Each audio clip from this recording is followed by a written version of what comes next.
Good afternoon and welcome. Good afternoon and welcome to a rather obviously titled segment, a segment specially designed to showcase the backstories of individuals who have made an impact. During this hour, we will delve into a conversation around stories that need to be told of modern day icons. Luminary Learning Solutions have crafted this segment so you, our audience, can be inspired to truly thrive. Well, I'm Anton Thayalan, the Chief Evangelist and co-host this hour. And joining me is our founder and destiny architect, Vidusha Nathavitarana, the host for this afternoon. And together, we will take you through an hour of free-flowing discussion.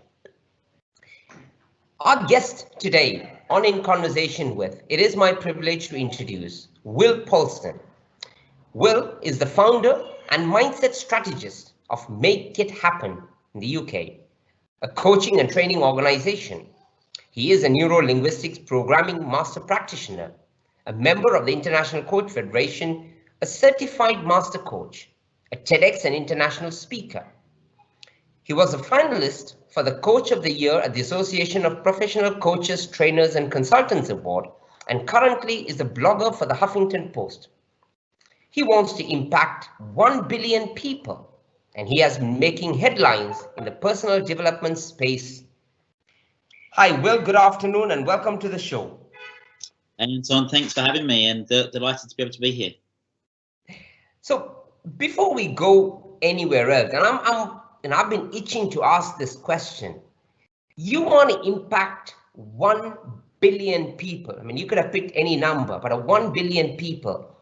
Where does that come from? Tell us a little bit about it, Will. Yeah, that's a great question. So I grew up with a belief that money equaled happiness, Anton, and for many years I thought that was the case. And the way that came about was I was a few years ago, well 20 or so years ago now. My dad used to leave the house at 5 o'clock in the morning, get home at 8 o'clock at night, and he would bring the stress and the frustration of work home with him. Now, he worked very hard. He had what would be deemed as a good job, but I'm sure most people can relate to someone that when they're not in the best of moods, you can sort of sense that energy around them. Anyway, one day he quit his job to set up a business with one of my uncles. That business never got going, and he becomes significantly depressed, what I would call stereotypically depressed. Slept in a separate room to my mum, curtains shut, didn't shave, all those sort of usual things that you might expect someone to have that's having feelings of depression. And at the age of 11 years old, I just sort of started to work a few things out. Now, I'm quite fortunate. I've got two very wealthy uncles. One of my uncles is a billionaire, the other's a multi-millionaire. And I just thought to myself at 11 years old, hold on a minute, there's Uncle Mark, he's really happy. He's a billionaire. There's Uncle Steve, he's a multi-millionaire, he seems really happy. There's Dad when he worked in London, all right, he was stressed and stuff, but he's a lot happier than he is now that he doesn't have a job. So for me, it was obvious at 11 years old, money equals happiness. So I went off on this tangent, spent as much money as I could, as early as I could, become quite good at that, stumbled across personal development around the age of 18 years old. The more personal development I did, the more money I made. And then about 8 years ago, I had what I call my lightning moment, which was I was at an event, a personal development event, and I just cried my eyes out for about 15 minutes. Because in that moment, I realized that the real driver that I'd had for 12 plus years, 13 years from when I was 11 years old was not about money. And what it was really about was my dad, and how my dad didn't achieve what he was really capable of, and the impact that had on him and my mum and my family and a whole host of other people. So I vowed in that moment, I don't want anyone else to have to go through the suffering that he went through and arguably other people went through as a result of him not achieving what he's capable of. So that's what started the trajectory. The long version of the story is I decided that evening, right, I'm gonna become the world's best life coach. I registered a company. The next day I set up a bank account, and then I did nothing, for about 18 months, because I said, when I'm successful, I had when then syndrome, then I'll start on doing what it is that I really want to do. Anyway, I did leave the city, and I set up, because at the time I was working in London, running a division of a stock brokerage myself, and I left and set up a renewable energy business, and we were growing that business, growing. We had 85 staff, and got to doing some good numbers. Then government changed legislation, basically wiped that business out pretty much overnight. And I went on holiday with my girlfriend at the time, and I was reading a book, and one of the books you might be able to see behind me over there, called the Magic. No, totally, it's called The Hero by Rhonda Byrne, and it spoke about a guy called Mastin Kipp, who had a website called The Daily Love, and he used to post inspirational quotes on Twitter every day. And one day he went from 1,000 followers to 10,000 followers literally overnight, because he got retweeted by Kim Kardashian.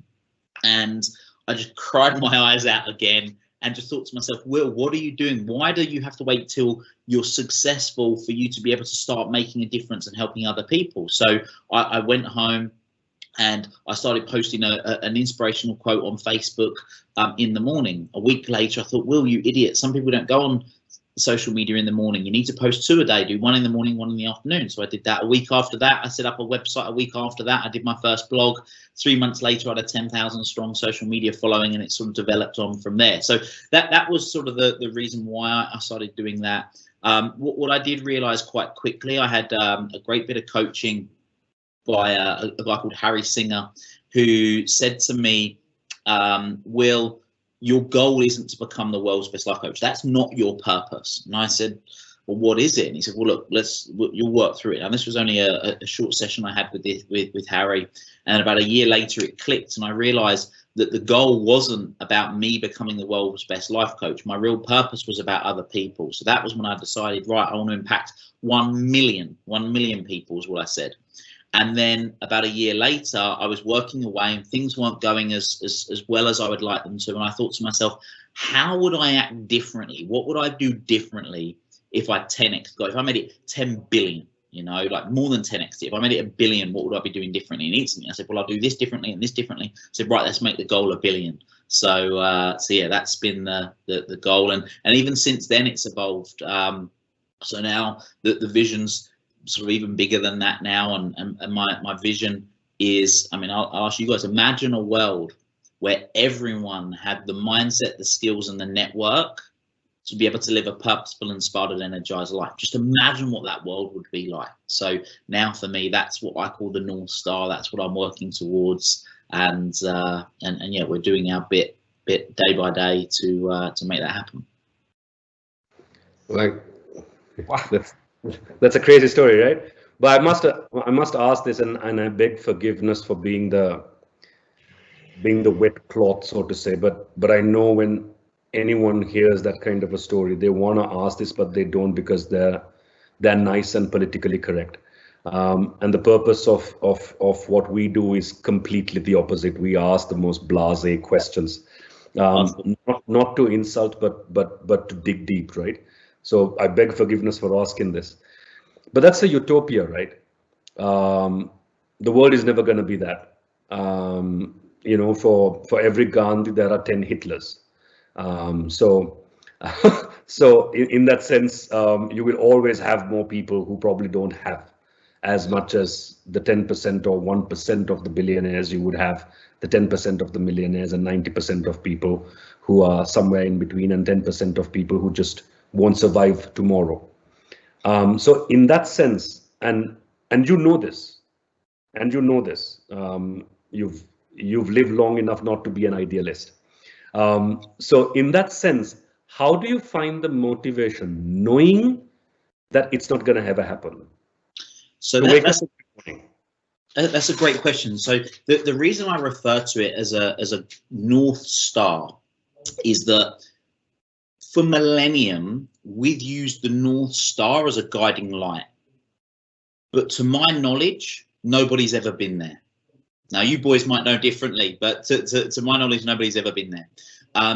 But what we've been able to do is we've been able to plot trajectories to get to where we want to get to as a result of that. So for me, when I get my clients to create what I call their North Star, it's the equivalent of having a goal that's so big, it's the equivalent of trying to empty the sea with a spoon. It's so big, you're never going to do it.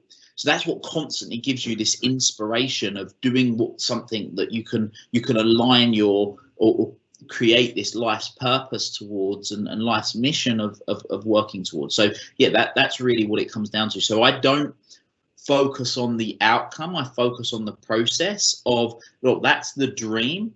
How do we do this? Now, the other thing is, and I've said for years, like, I am a realist, and I truly believe that figure, that the billion figure, actually isn't as big as most people think it is. Because if I can directly impact 10 million people within my lifetime, which is come to my workshops, hear my podcast, do whatever, and those 10 million can impact 10 others, and those 10 others can impact 10 others, that's a billion here, you know. So it's whilst, yeah, to have every person on the planet to be a client of mine is quite far-fetched. I mean, you say that, people like, I mean, Bill Gates and Microsoft, I mean, I know he's not got every person on the planet, or Mark Zuckerberg with the amount of people on Facebook and whatnot. It's not every person on the planet, I'm aware of that, but he's made a big old dent. But yeah, that's what it comes down to. To answer your original question, is to just be focused on the process, but be mindful of what the ripple effect can be. No, absolutely. That's a fantastic way of looking at it, because I think most of the time you actually look at only your direct impact and never the ripple effect. And this is what basic economics is, right? Is about the trickle down effect. So if you have an organization that is really successful, around it you have a multitude of organizations that feeds off it, starting from obvious suppliers, but also the wayward little shop that sells tea and buns for the people who work, who might just buy something along the way. And all of a sudden, all of these people are impacted, and you only understand how bigger impact it makes only when it shuts down. Exactly. Because then all of these people actually go out of business. So exactly. I'm with you on that completely. Just to follow up on that, how do you go about making sure that, you know, the proverbial saying that if you're an anchor to everybody else, notice the fact that you're sinking in order to keep the ship up there steady. So you need to constantly rejuvenate yourself and to make sure that you are constantly motivated, you are constantly inspired, because obviously when you start on these things, people do inadvertently have reliance on you. And it's amazing the kind of impact that it makes. Sometimes that one little post makes a huge impact in people's lives and they look forward to it. How do you keep yourself motivated every day? That's a great question. For me, it's understanding, first of all, understanding the difference between inspiration and motivation. Okay, so there's a big difference between inspiration and motivation. So I've studied axiology, and axiology is the study of values. Okay, and anything that we value is a priority, and the things that we have the highest priority on, and by the way, every single person's values are completely different. What are our highest values are the things that will be most inspired, the things that we don't have to be reminded to do, and things that are other people's values that have been injected or projected onto us. That's what will constantly require external motivation for. So in short, my top 4 highest values are personal self-mastery, building businesses, creating wealth, and building relationships. I love building relationships. So when Anton reached out and said, Will, look, we'd love to have you on the show, I was like, yeah, great. It's an opportunity to build some new relationships. We get to talk about one of my favorite topics. It's helping build my business. It's helping build your business. Everybody's winning, right? In my values, in my view of the world. So I spend as much time as I possibly can in my highest values. That's what keeps me inspired.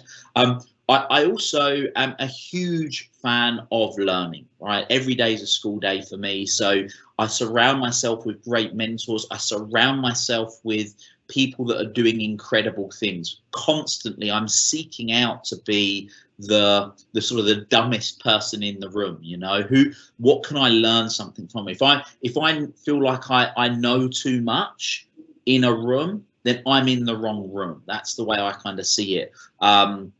And that's nothing against the people that are also in that room. It's just when it comes to my own personal development, that's the way I'm focused, you know, and that's how I surround myself and constantly stay inspired, because the reality is I'm the same as everybody else. I have dips and I have it ebbs and flows for me, but it's how quickly I'm able to bounce out of that and get focused and stay aligned with what it is I want to do.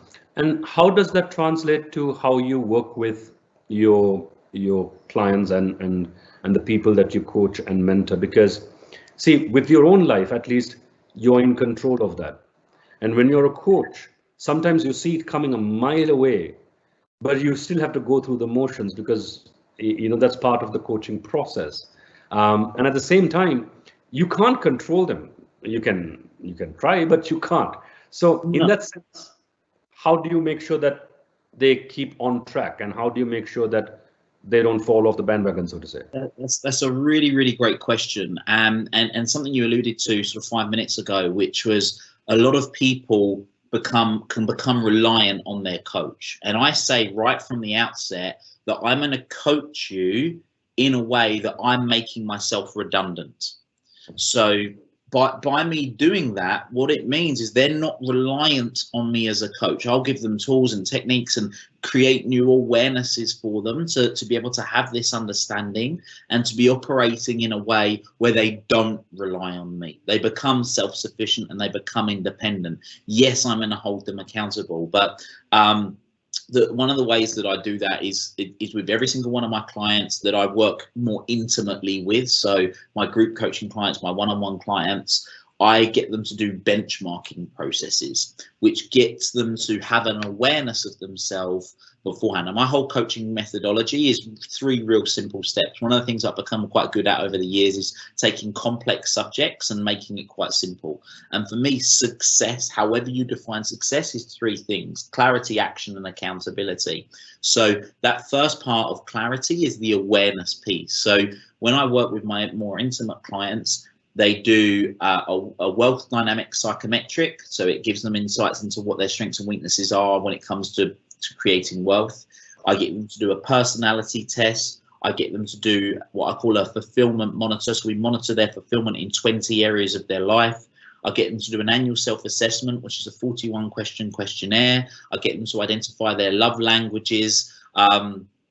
And I also get them to identify their values in 2 different ways, their means and end values. Now, by them just, for a lot of my clients that do that process, even that alone, they say that has been life-changing because it gets them to become aware of things they wasn't aware of before. The unconscious then became conscious. And that, for some people, is just profound because they've never had that time to reflect. So whilst I'm not a huge fan of just telling people what to do, like you said, when I can see it, I can very easily see it and I can tell them what they're seeing. But by me going through this process and them having this awareness from the outset, I can then use strategic intervention, which is what I use, which is just a couple of fancy words for questions, to get them to identify what may happen based on having all of this information up front, which makes decisions a lot easier for them to be able to make and can make wise decisions, because I don't believe in right or wrong. Ultimately, there is no right, there is no wrong. It's all a matter of perspective, but they can take wise decisions that are going to be most aligned with their values and most aligned with their North Star, that's going to get them there in a more efficient and effective manner than maybe taking other decisions. I know, Anthony. I'm sorry, I'm just going to throw something in there before Vidusha dives in. Well, interesting comment that you made about coaching, where you said you coach with the intention of making yourself redundant, and you're willing to give everything up, straight away to the coachee, so to speak. But even though you're being that open and that you share everything with that kind of mindset, do you still find, can I say, resistance? Do you still find people not accepting the approach? What are some of the challenges that you face in that approach? That's a great question. I wouldn't say I've faced resistance. I mean, don't get me wrong, there's clients I've worked with for years still. And the ones that I continue to work with are the ones that are on a constant incline. Some people are happy to incline and then plateau. That for me is like where, look, it's not a worthwhile investment of your time, energy, and effort for you to just keep seeing me, for us not to be progressing. You know, if you want to just maintain where you're at, then you've got the tools, you've got the strategies, you know where you're at, you can work through that. It's when people want to just go to the next level, whichever the next level may be for them. And a lot of entrepreneurs and business owners, they want that next level. You know, what's next? How can I build? They've got that abundant mindset. They've got that exponential mindset of, right, how do I take things to the next level? But it ebbs and flows, you know. So yeah, the people that are on that aggressive incline, let's call it, that's where they're like, well, no, let's go again, you know. And that's where I would then agree with them, because then they need there's new paradigms, there's new skills, there's new ways of getting them to get to that next level. I want to lead on from that question, because I think that's a pretty interesting perspective to it. And I was about to ask you about, you know, making yourself redundant, because I think that's one of the biggest issues, if I may say so, about coaching or any other profession in that sphere of things. I mean, we train as well, so we are putting ourselves in the same basket. We are not kind of, you know, trying to get ourselves away from it. But that's bread and butter, right? I mean, that's a vocation, that's a way of life, that's your income. And most trainers shy away from this, and we've spoken about this at length in conversations with lots of people, that it's morally wrong to actually create dependencies that are not good for you, right? And we do this even in families, right? Because there are emotional dependencies on parents. And as a parent, if we make our children emotionally dependent on us, because we are trying to fill a void in ourselves because of it. Kids don't ever grow up to being proper adults, because they're forever emotionally attached and unable to make a decision by themselves.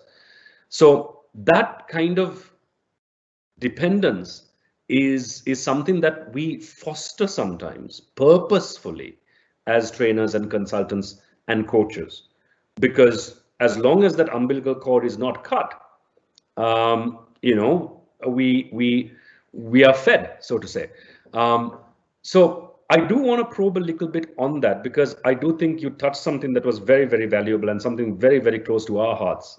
It's one of the things that we say at the outset as well. So it resonates a lot with us. We tell our clients every time that if you have to hire us twice over for the same thing, I think we've failed you.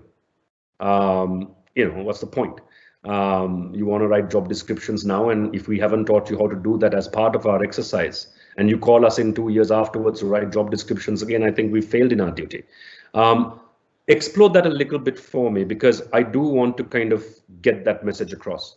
Yeah, I must admit, I have a slightly different view on that, for the simple reason, if it's training as opposed to coaching, you know, and I know that we can only absorb so much information at once, right? And people are at different points of their life on any given day.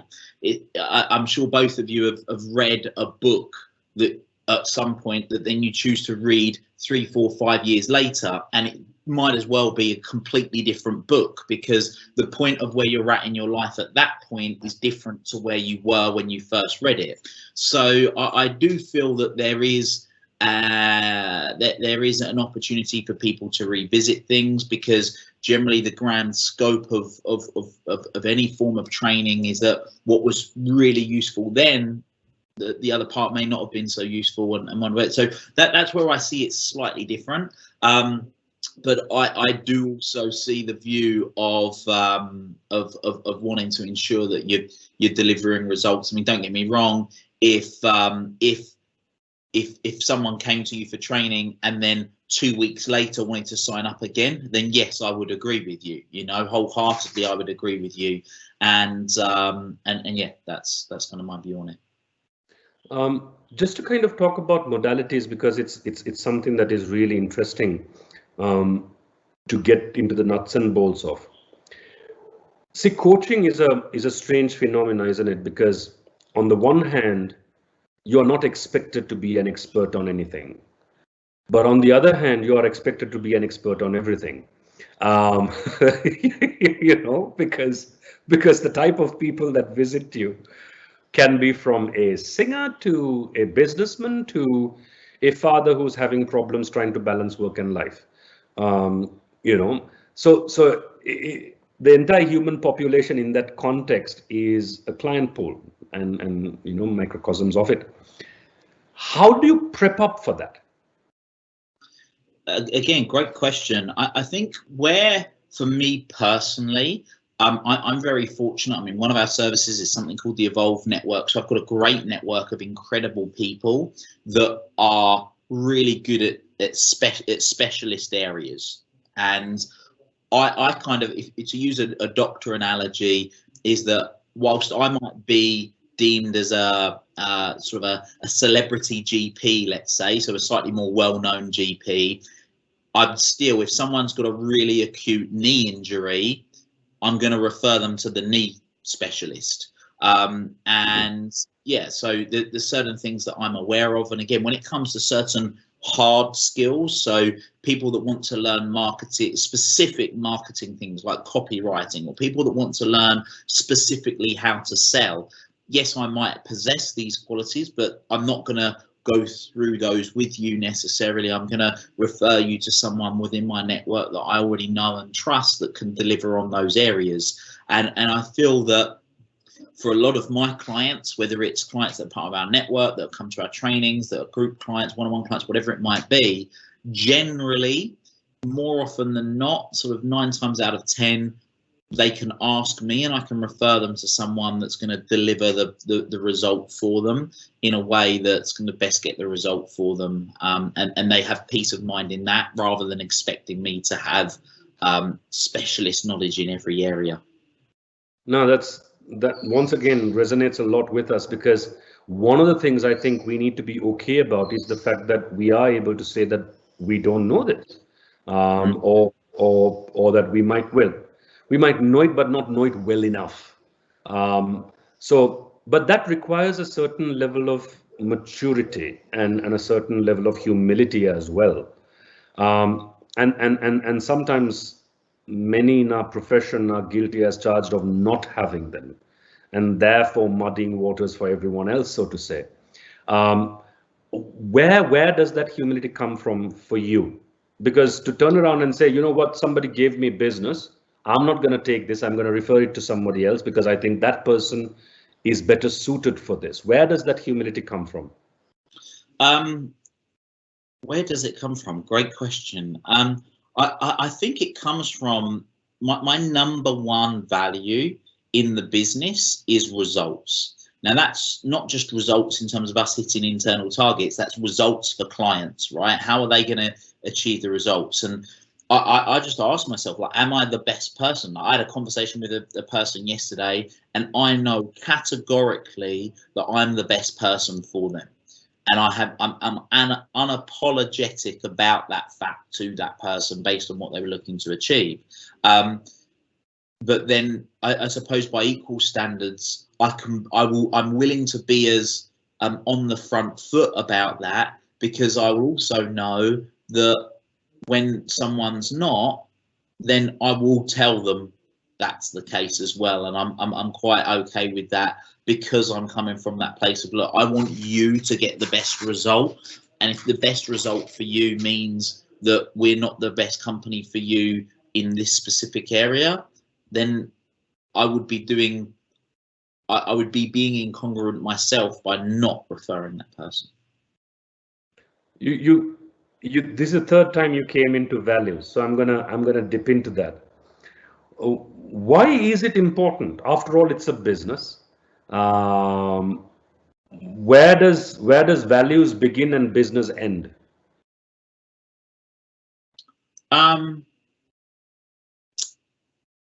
I don't see there being a beginning and an end. I see it all as aligned as one piece. So, like I say, for me, a value, there's lots of different terms you can use for it, but it's a priority, you know. And you can have two businesses that effectively deliver the same things that have different values, and as a result, the businesses are completely different. Correct. You know, now in the same way that if you were to look at your fingerprint every single one of us has a completely unique set of fingerprints. We also have a completely unique set of values, and values evolve. Let's not forget that. So that could be down to significant emotional events that means that they evolve. It could be down to consciously choosing to change values because you're not getting the results that you want. So there's a process that you can go through called a benefit stack, which enables that to happen. Yeah, I don't see that being the case. You know, clearly both of us value learning. You know, and it's one of the things that's brought us onto this call today. Now there'll be other people out there that work in this space that have a higher value on other things that are more important for them, and as a result, they wouldn't be the fit for this particular conversation. So yeah, that's kind of how I see it. But it does help you sift through, isn't it? That's the beautiful part about values and being congruent with them. If you're serious about it, it becomes a simple choice, isn't it? To say yes or no, to take it or not take it. Will you do it? Will you not do it? It's a pretty simple choice. Absolutely. I did an intervention 6 weeks ago with a woman that is had been going through a court battle with her ex-husband around money, you know, trying to get a settlement. It's been going on for years, this thing, and her solicitors and his solicitors been going on for years, and it was just draining the life out of her. So we did a very simple exercise in less than an hour of getting her really aligned with her values, what it was doing, what it wasn't was doing, what the consequences were, and what her North Star was, what was most important for her. And then a decision that she's not been able to make for years, we were able to make in a moment when I asked her one question, and that led her to make that decision, which instantly filled her with enthusiasm, filled her with energy, filled her with inspiration, because she was able to see it clearly as a result of her values, knowing that that decision she was making, there was no right, there was no wrong, it was just aligned with her values. It was the wisest decision that she could make based on what it was that she wanted. So it definitely is, it plays a role in so many ways. Can I just ask one more question, Anton? I know there's a question kind of germinating inside your mind and you're being very, very nice by not butting in. Just one last question before I pass. Honestly, I'm just blown away by his approach, because you and I both know that, you know, we're on the same page in terms of our values and how we believe in this. We'll believe it or not. You've kind of spoken things that I keep hearing from Vidusha, so this is deja vu for me, and this is why I'm just literally blown away. I'm just enjoying this conversation. Sorry, Vidusha, go ahead. Just one last one before I pass it on to Anton. See, I just want to pull this full circle, so to say, and take you back to childhood. And it was a very poignant moment for me because I kind of looked at my parents growing up, and I would have been about 11 or 12 years old when I made the same observation. And my mother and I had raging rows about it, because my mom comes from a school of thought to say that money is evil, and that blessed are the poor. And I told my mother that there are many ways of saying blessed. One is the way you mean it, but one is derogatory. So to me, blessed are the poor it means the complete opposite to what it means to you. And I told myself I want to be rich, and I was very unapologetic about it, and even with my mom. And I remember my mom gave me this poem that said, you know, money might buy you a house, but it will not make it a home. Money will buy you riches, but it might not give you satisfaction, etc., etc. And I actually replied back at about 15 or 16 years old, saying money will not buy you, money will buy you the house that you can make a home, and money might buy you the riches that you can turn into finesse, right? So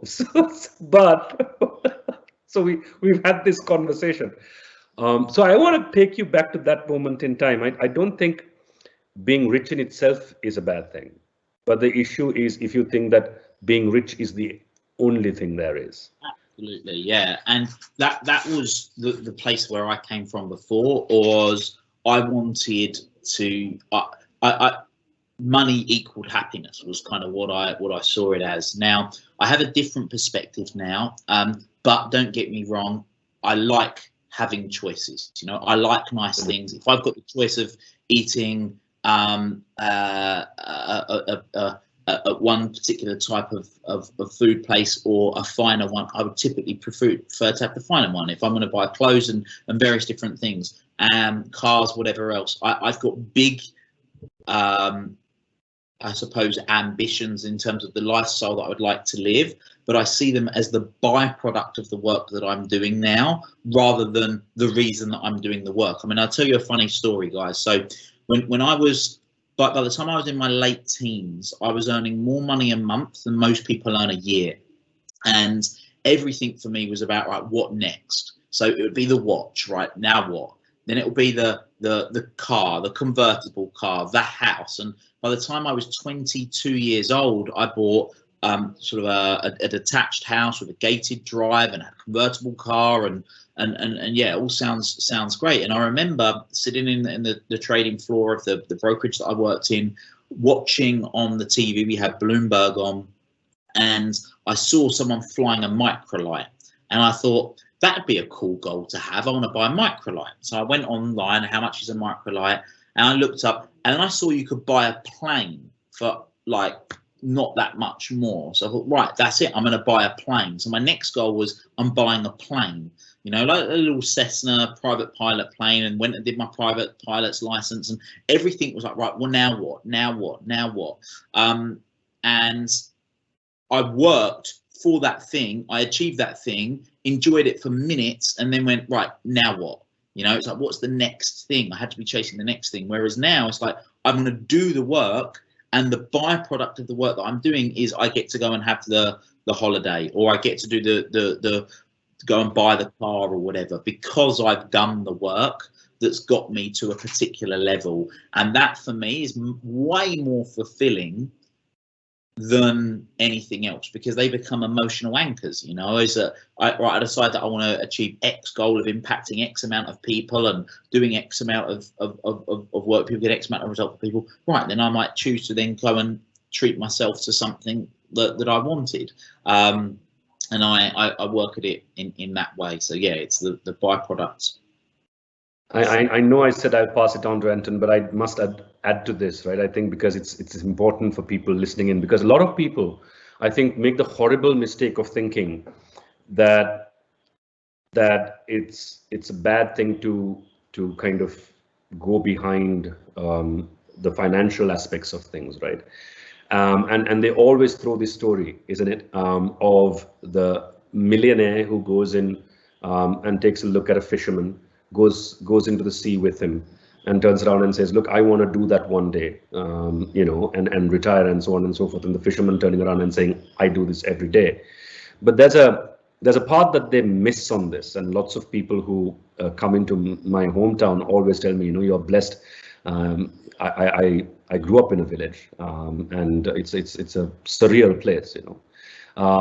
And many who come from the city actually go there and say, you know, you're blessed. And I keep telling them that's because you're staying there for only 2 days as a vacation. When I grew up in it, it wasn't a holiday. It was real life.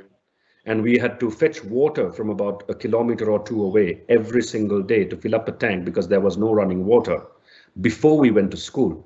And that ain't fun. Now revisiting that is a whole different ballgame. So what the rich guy has is a choice, and I'm glad you used that word, because when you have the choice, you can choose where you eat. You can enjoy a fish and chips off the road, or you can go to a 5-star restaurant. But you have the choice. You're not going and eating fish and chips because you had no choice, and that makes all the difference in the world, isn't it? Ultimately, so the byproduct. And you're at a place where you can make that choice consciously. And I think it's important for people to understand that you do require it at some point to make the kind of choices you have to make. Yeah, absolutely. Look, I think that I mean, you mentioned choice. So I believe that happiness is equal to or greater than your expectation.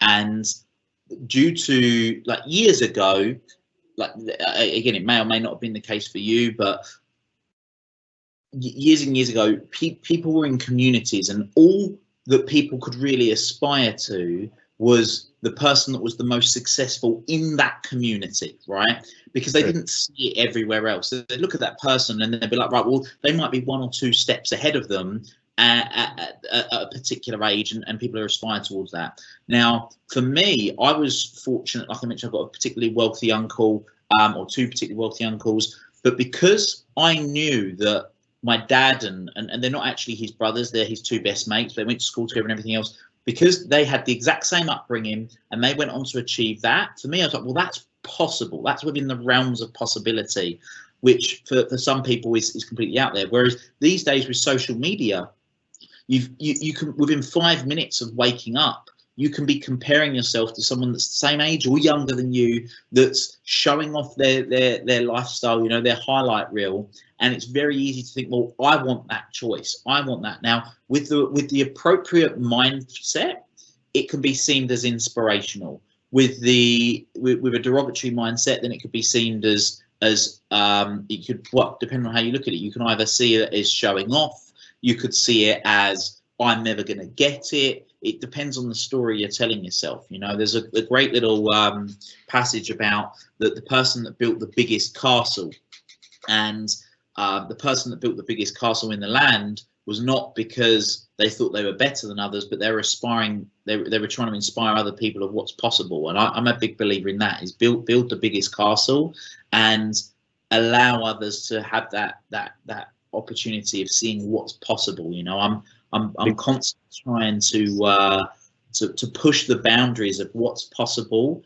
One of my big things is getting people to transform excuses into results. My book next year that's coming out is called From Excuses to Results. And it's like, how do we overcome those excuses? How do we get you to go from the level of thinking that you're thinking to getting you the result that you want? And it's by opening up these new ways of seeing things.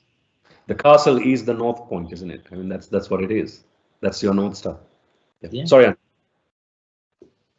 No, I'm like I said, there's so much of connection. It's just not even funny anymore. But Will, I'm gonna kind of take you back in time a little bit, and I'd probably to set a little bit of context to something else I had in my head. You know, when you started out and you watched your dad, and I was listening to that story and how he was depressed and etc., and you had then decided that you wanted to make money, and that was your first go. And I'm sure as a kid growing up, 11 years of age, you might have had different ideas of what you wanted to become in life. But when you decided money is what you wanted to make, so that to make all these things go away, you could have taken the easy route out. I mean, you yourself by admission said you've got an uncle who's a billionaire and another uncle who's a millionaire.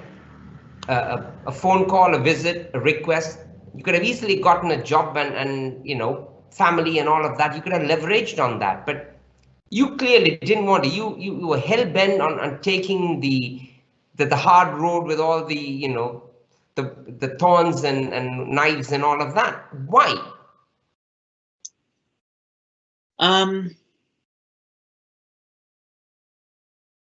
I think the honest answer is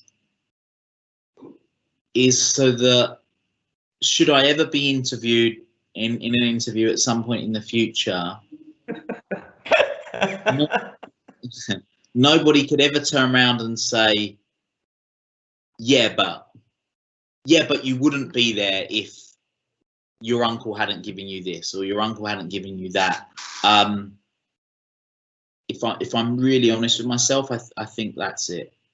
You know, I didn't. You know, some people might argue it was ego, like my own ego of I wanted to do it myself. But I suppose there was a part, and I suppose there is a part of that. You know, there's a part of me wanting to prove that it's possible. You know, can I push the realms of possibility that you can go from normal. And and we've not gone into it today, and maybe it's a conversation for another time, but like I've gone from polar extremes, right? So I went from being really quite a wealthy youngster to then being in over £250,000 worth of personal debt in my late 20s as a result of various businesses not going right. So I've experienced the extremes, you know, and it's not like I've just had this steady incline and it's been good. You know, I've had my fair share of adversity. I mean, some of the stuff that when I share with people of some of the financial challenges that I've had to go through and some of the holes I've had to get myself out of, most people, their mouth just drops and they're like, how the hell did you manage that one? You know, but it's just applying the same philosophy I mentioned earlier. I try and break things down to a really simple way of seeing things. And for me, success or the result that you want comes down to two simple things: think differently and act differently. You know, if you think different, you act different. If you act different, you get different results. And that's the business that I'm in. I'm in the results business. So I just come back to myself and go, right, am I getting the result I want? No. Right, we need to think differently. I also have I've actually got it on a frame on my desk, right? So you might not be able to read that because of the glare off the light, but it says there's no such thing as lack of resources, only a lack of resourcefulness. So that's literally staring me in the face every day, that there's a way, you know, there's a way, that there is a way of doing the impossible. Even the word impossible, break it down, it says I'm possible. I'm laughing here simply because, you know, when you said ego, I always tell people it's not bad to have ego. I think you should have ego. The question is, what do you use your ego for? If you're using your ego to propel yourself forward and others forward, there's absolutely nothing wrong with it. Go ahead and be egotistical. But most of the time, ego is associated with blind sight because you're so full of it that you can't see your own, you know, faults and limitations, and that you're digging yourself a hole in it. That's when ego becomes a fault. So if you had an ego that said, you know what, when I am successful, I don't want someone to put a but in between. I think that's a good ego to have.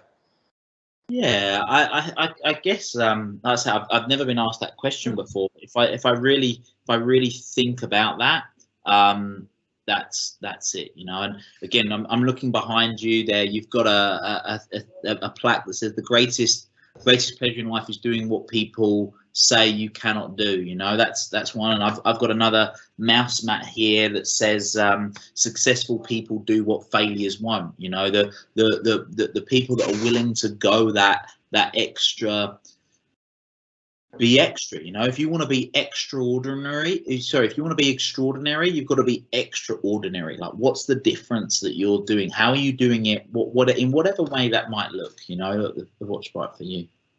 No, absolutely. I'm mindful of time, but I'm gonna beg your forgiveness and ask just two more questions and pass it back to Anton, because he's the one who keeps dropping me text messages saying, shut up, your time is up.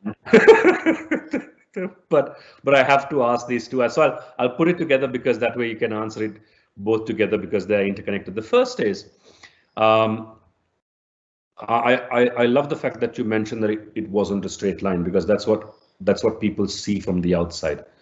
But the you know, generally when you take those risks, not all of the risks pan out. And it really kind of, when you have to drop yourself, it's a steep climb back up, because you're not only just climbing from where you were, but from, you know, several steps below. So the first is, if someone is in that predicament, who was very successful before, but then lost it all and have to start all over again, what pieces of advice would you give? But quickly connected to that, I'll put the second one in because it is interrelated. And I'm tying it back to your values because you mentioned it many times over, and I'm with you on that completely. How would you make sure that you don't lose yourself in the process? Great question. So two questions there, right? The first one about, okay, so the first one around the advice for someone that's kind of lost it all, which again, depending on how you define it all, there could be family, business, whatever, finances. So the biggest realization is that understanding, due to the laws of the universe, is that nothing has been lost. It's simply transformed, right? So where you have the most where you get the most insight is that when you believe, well, not believe, but when you see that you haven't lost anything, it's merely transformed. What we need to ask ourselves is, what has that transformed into? So when I found myself in £250,000 worth of debt over that, and I was asked this question, I did it, and they said, well, look in your highest values. Well, what did I learn? I'd learned way more than £250,000 worth of personal development knowledge. You know, like if someone had said, right, what to learn those mindset mastery skills and emotional mastery skills, what would I have paid? I would have paid £250,000, you know.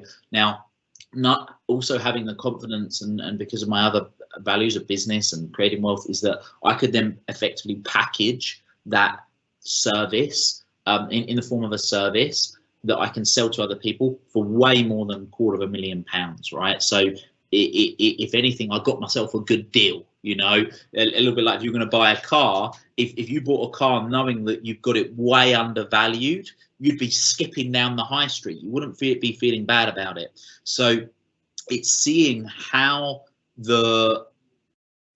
whatever it is that you've lost has not been serving your highest values, and how you having the new space, whatever that space is serving your highest values. So again, coming back to doing that exercise, a perspective exercise opens that right up. But yeah, it's tough. Like I'm not disputing that fact. It's tough, and there's a cognitive process that you work through, but it's amazing what happens. Literally tears of gratitude, tears of inspiration when you realize that moment. But sorry, your second question was? How do you make sure that you don't lose yourself in the process? Because lots of times when you're so jaded and you're so upset and all of that, you might still make it up and back up and do much better than what you did before, but you might lose a little bit of your soul in the process. How do you not lose your values in the process?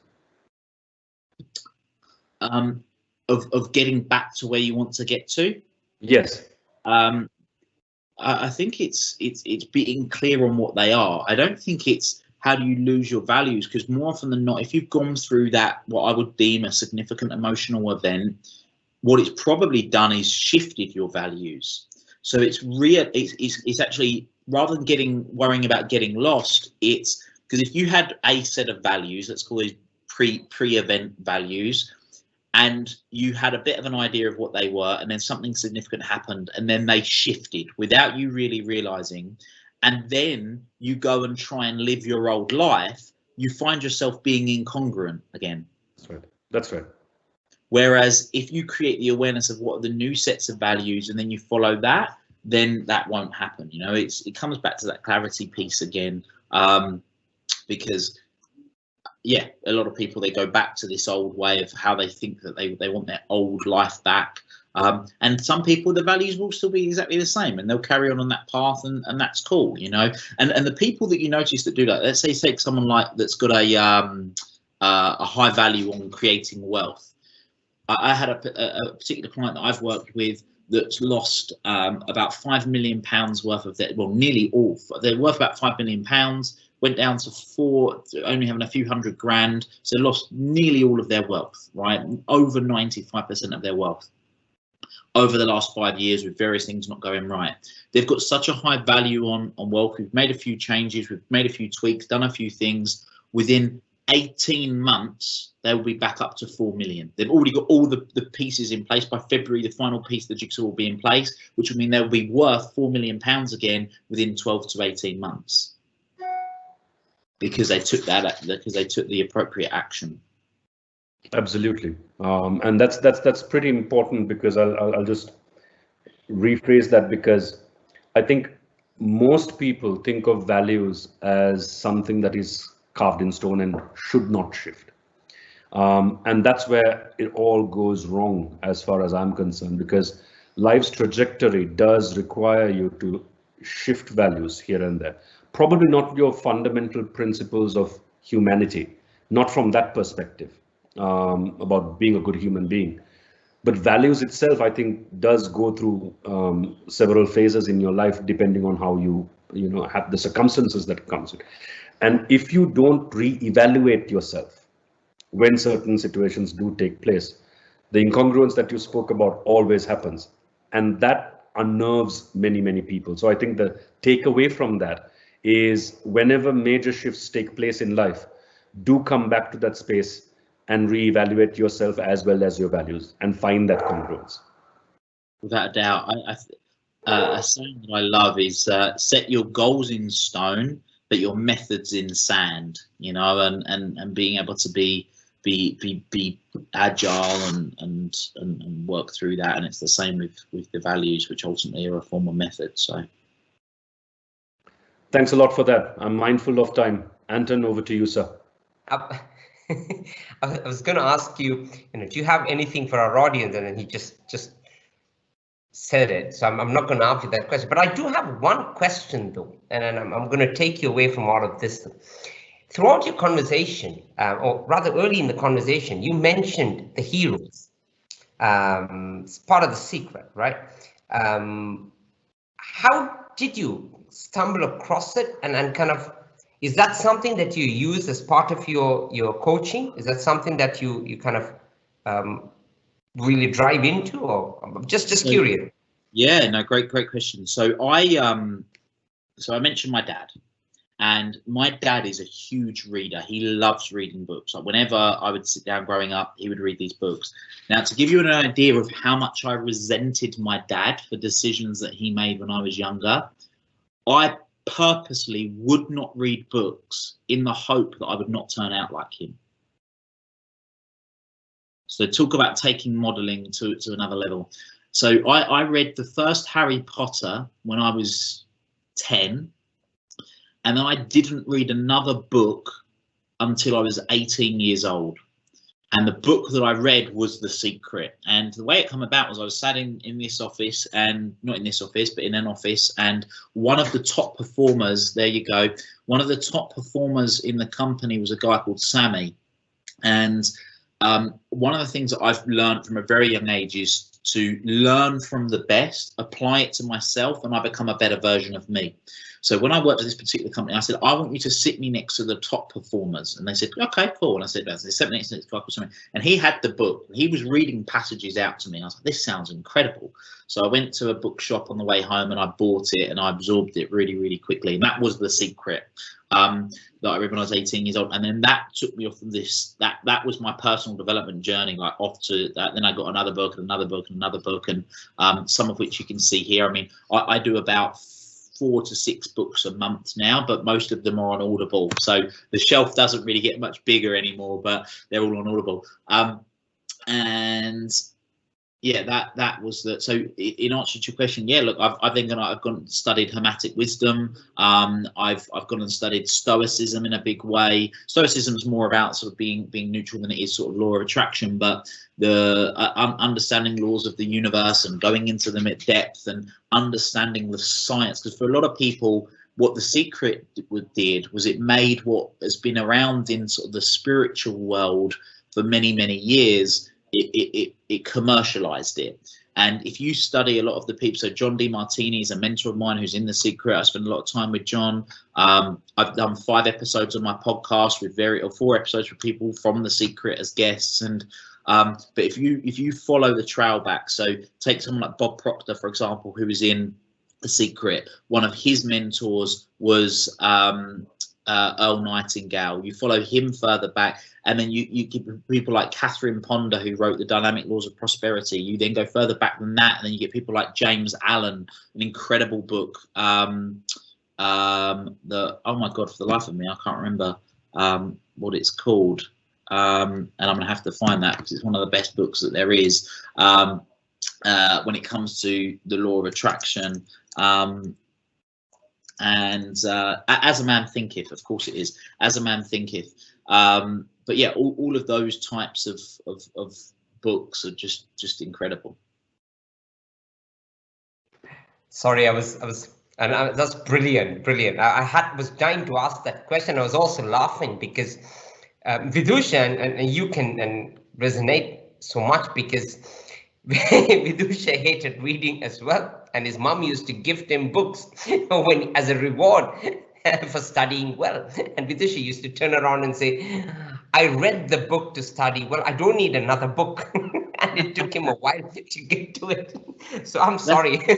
That's a prime example, though. That's a prime example of your mum projecting her values on you. So she probably valued reading and learning, and she's just projecting it and trying to inject it on you, you know. Whereas there's a saying, isn't there? Treat people how you like to be treated, but it's not a wise saying. Treat people how they want to be treated.